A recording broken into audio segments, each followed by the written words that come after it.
The sun spilled in through the floor-to-ceiling windows, flooding my office in warm, honey gold light. From here, the skyline looked like something out of a postcard, steel and glass glittering under a perfect August sky.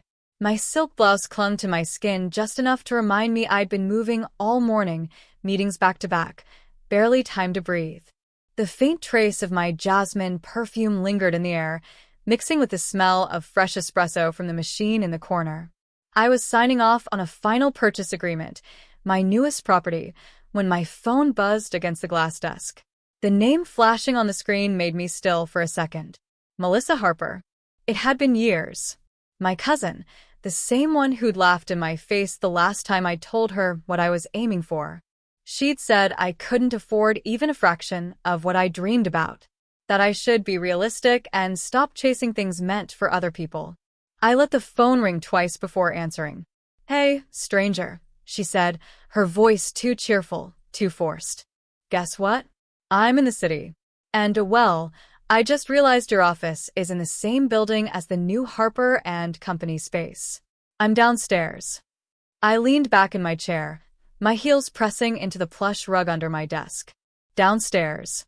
In my building?" "Sure," I said, my tone even. "Come up. I'll have reception send you in."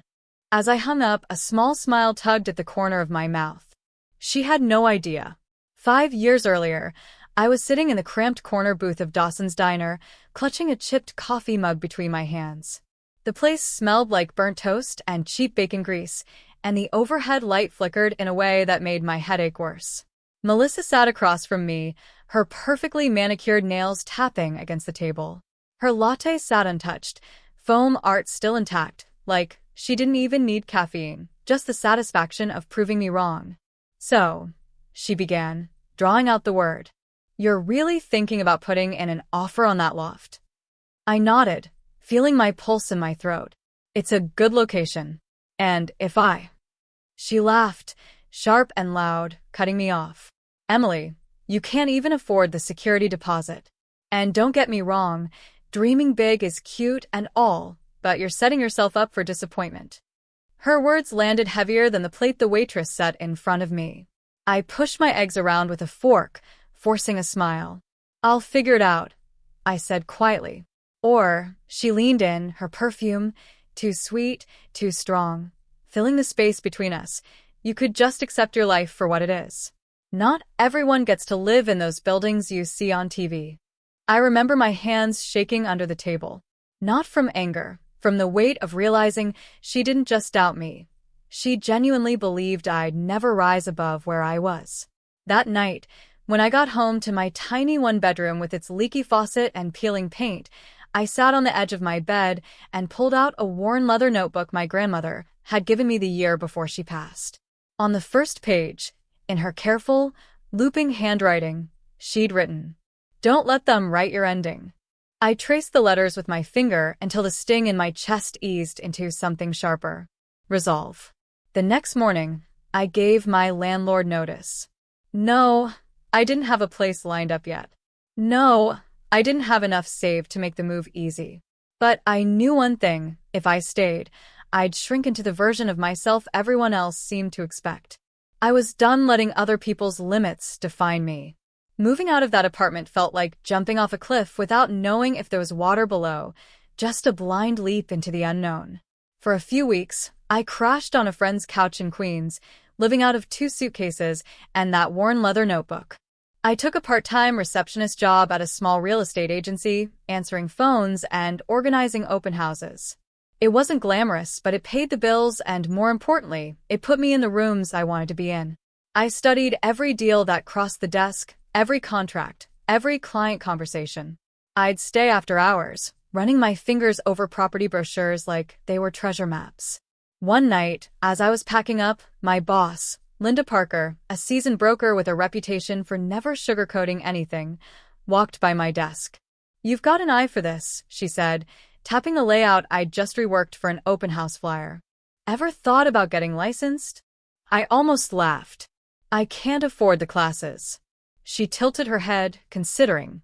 "Work for me full-time, learn the ropes, and I'll cover your tuition. But you'll have to hustle. Really hustle." I didn't hesitate. Deal. That was the beginning. Days blurred into weeks of early mornings, coffee-fueled afternoons, and evenings spent studying property law until the words swam on the page. I learned how to negotiate without flinching, how to read a room, how to see potential where others saw problems. My first closing was a modest two-bedroom condo, but when I saw the relief on the young couple's faces as they signed the papers, I felt it, the spark. This was more than sales. This was building futures. Money started coming in slowly, like drops filling a bucket. I kept my expenses lean, ate cheap takeout, and funneled everything I could into savings. When Linda started giving me higher-end listings, the drops turned into a steady stream. I didn't tell Melissa, or my parents, or anyone really. Whenever someone asked, I kept it vague. Oh, just keeping busy. The truth felt too fragile to share before it was fully real. 2 years in, I bought my first property, a rundown loft in Brooklyn that everyone else had written off as a money pit. I renovated it piece by piece, staying up late to pick out fixtures, negotiating with contractors like I'd been doing it for decades. When it finally sold for triple what I paid, I didn't celebrate publicly. I just sat in the empty space one last time, ran my fingers over the cool brick wall, and whispered, "One down." By the time I turned 29, I owned 3 buildings outright. Still, the world and Melissa had no idea, because I was saving the reveal for the right moment. The elevator doors slid open with a soft chime, and there she was, Melissa, standing in a tailored cream blazer, oversized sunglasses pushed up on her head, her smile just a little too bright. "This place is gorgeous," she said, stepping into the reception area like she belonged there. Her eyes darted to the abstract art on the walls, the marble floors, the massive fiddle leaf fig in the corner. "Glad you like it," I said, standing from behind my desk. She paused mid-step. "Wait, this is your office?" I tilted my head. "Well, one of them." Her brow furrowed. "One of them." I gestured for her to follow me. The glass doors opened to reveal the full sweep of my corner office, sunlight spilling over the Manhattan skyline, polished walnut bookshelves lined with contracts, design samples, and awards. A crystal decanter sat on a sideboard, next to framed photos from closings with clients. Melissa's heels clicked across the floor as she wandered in. Her hand brushed over the back of a leather armchair, her gaze lingering on the framed deed hanging on the wall. "This is," she trailed off, eyes scanning the name on the document. "Emily Rose Carter, owner." Her voice caught. "You own this floor?" I smiled, not unkindly. "I own the building, Melissa." The silence stretched between us. The city hummed beyond the glass, but in here, it was like the air had thickened. She blinked rapidly, as if recalculating everything she thought she knew about me. I thought you were still," she stopped herself. "Still renting." I offered, my tone even. "Still being realistic?" A flush crept up her neck. "I didn't mean—" "You did," I said softly. "And that's okay. You weren't the only one. But while you were busy deciding what I couldn't do, I was busy doing it." She glanced around again, her voice quieter now. I never imagined. That was kind of the point," I said, leaning against my desk. "I didn't need to prove it to anyone. But now that you're here, you get to see what happens when someone stops letting other people's limits define them." Her gaze dropped to the rug under her feet, handwoven, custom-made from Morocco. She laughed once, short and almost disbelieving. "Emily, this is insane. In a good way." I picked up the leather notebook from my desk, the edges worn smooth from years of handling. "My grandmother wrote something in here the year before she passed. Don't let them write your ending." I've been living by that. Melissa met my eyes, and for the first time, there wasn't condescension there, just something softer. Maybe regret.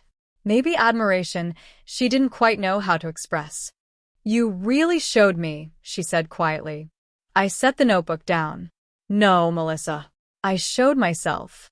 Melissa sat down in the leather chair across from my desk, still looking like she was trying to reconcile 2 versions of me in her head, the one who couldn't afford certain things and the one who now owned the building she was sitting in. "I'll be honest," she said, folding her hands in her lap. Part of why I came here was to ask for help. There it was. The part I'd been expecting. I didn't answer right away. I took my time pouring coffee into 2 porcelain cups, the steam curling between us. Help with what exactly? Her voice dropped. The new Harper & Company space were short on funding. Investors pulled out. And, well, you're in real estate. You thought maybe I'd write a check. I finished for her. She winced. I know how it sounds. I placed a cup in front of her, then leaned back in my chair. It doesn't just sound a certain way, Melissa. It is a certain way. And before you ask, yes, I could help you. But I don't do charity without purpose. Her shoulders tensed. Meaning, I said, my voice calm but steady. If I help you, there are conditions. She nodded slowly. Okay. First, I said, you're going to drop the I can't mentality. Around yourself, around others. If I hear you dismiss someone's dreams again, we're done. She opened her mouth to argue, then shut it. Second, I continued, you're going to enroll in a business strategy course, not for the company, for yourself. Learn how to weather setbacks without defaulting to desperation. And third, she asked quietly. I smiled faintly. Third, you're going to spend 1 day a month volunteering at the Community Entrepreneurship Center I fund in Brooklyn. You're going to mentor someone who's just starting, the way you once should have mentored me. Her eyes softened, though I could see the resistance in them too. That's a lot. That's growth, I corrected. I'm not interested in propping up old habits. If I put my name, my money, or my time into something, it's going to build people, not just buildings. Melissa sat back, processing. If I agree, you'll help? I picked up the pen on my desk, twirling it between my fingers. If you agree and follow through. Miss a condition, the deal's off. She took a long sip of coffee, then nodded once. Deal. I didn't smile, not yet. But inside, I knew this was the first time she'd ever agreed to terms that weren't her own. 3 months later, I stopped by the Entrepreneurship Center on a Saturday afternoon. The place buzzed with quiet determination. People huddled over laptops, sketching ideas on whiteboards, trading notes over coffee. In the corner, I spotted Melissa. She was sitting with a young woman, maybe 22, showing her how to break down a basic budget for a small startup. Her blazer was gone. She wore jeans and a simple sweater, hair pulled into a low ponytail. No performance. No pretense. When she looked up and saw me, she didn't rush over with excuses or updates about Harper & Company. She just smiled, genuine, unguarded, and went back to helping her mentee. I left without interrupting. Some changes don't need applause to be real.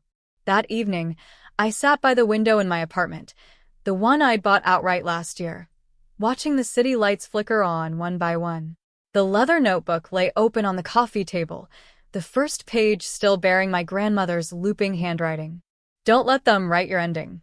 I traced the words with my fingertip, thinking about the years between that chipped coffee mug at Dawson's Diner and the polished marble desk in my office now. The nights I'd questioned everything. The mornings I'd started again, anyway. Melissa wasn't the only one who'd doubted me. There had been dozens, maybe hundreds.